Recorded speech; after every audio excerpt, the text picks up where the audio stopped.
Welcome to Cozy Book Bites, where we sip tea, slow down, and wander through the pages of timeless books. Today, we'll gently walk through the spiritual journey of Siddhartha, a novel by Hermann Hesse. So, settle in, take a deep breath, and let your heart open as we begin. Chapter 1. The beginning of a seeker, Siddhartha is a young Brahmin, wise, handsome, and deeply admired. Yet, a quiet unrest stirs within him. Despite all his spiritual teachings, prayers, and rituals, he feels unfulfilled. Something is missing, a deeper truth, a purer peace. And so, with the support of his dear friend Govinda, he leaves home in search of enlightenment. They join the samanas, wandering ascetics who live in the forest, embracing hunger, silence, and pain to conquer the self. Siddhartha grows empty, detached, and wise in the ways of the world. But again, peace escapes him. Chapter 2. Meeting the Buddha. One day, they hear of a great teacher, Gautama the Buddha. They travel to see him. Siddhartha is moved by the serenity of the Buddha, but he realizes, truth cannot be taught. It must be lived. While Govinda stays to follow the Buddha's path, Siddhartha moves on, alone. He leaves the world of teachers behind. For the first time, he stops seeking and starts listening to rivers, trees, the world itself. Chapter 3. The World of Senses. Siddhartha enters a city and meets a beautiful courtesan, Kamala, who teaches him the art of love. He becomes a successful businessman under a merchant named Kamaswami, slowly immersing himself in wealth, pleasure, and desire. But with the passing years, the spiritual fire dims. He becomes weary, hollow, trapped in a cycle of greed and lust.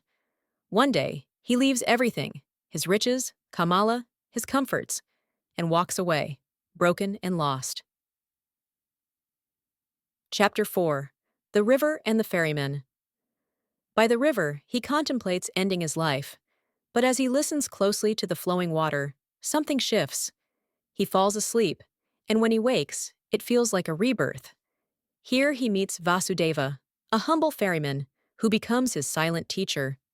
Through years spent by the river, Siddhartha learns the wisdom of nature, of listening deeply, of letting go, of simply being. The river speaks to him of unity, of time, of the interconnectedness of all things. Chapter 5. Fatherhood and Final Peace. Kamala, now a pilgrim herself, dies after a snake bite, leaving behind her and Siddhartha's son. The boy stays with Siddhartha, but resents the simple life of the river. Eventually, he runs away. Siddhartha suffers, his last attachment being broken, but this sorrow deepens his understanding of love and letting go. Years later, Govinda, still a seeker, visits the river and finds his old friend transformed, peaceful, radiant, whole. Siddhartha does not offer doctrines or advice. He simply asks Govinda to listen, to the river, to the silence, to the smile on his face. At last, Govinda glimpses what Siddhartha found, the truth that cannot be taught. Themes and Reflections. Siddhartha is not just a story. It is a soft, unfolding meditation on the human spirit. It reminds us, truth is not in books or teachings. It is an experience. Time is an illusion. All things are connected. Letting go brings peace. Love is found in silence. The journey inward is the greatest journey of all. Closing whisper. Thank you for joining me on this peaceful journey. If this story touched you, let me know in the comments.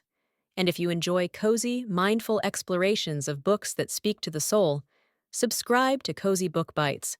Let's wander together, one story at a time. Until next time, breathe deeply, stay curious, and be kind to your spirit.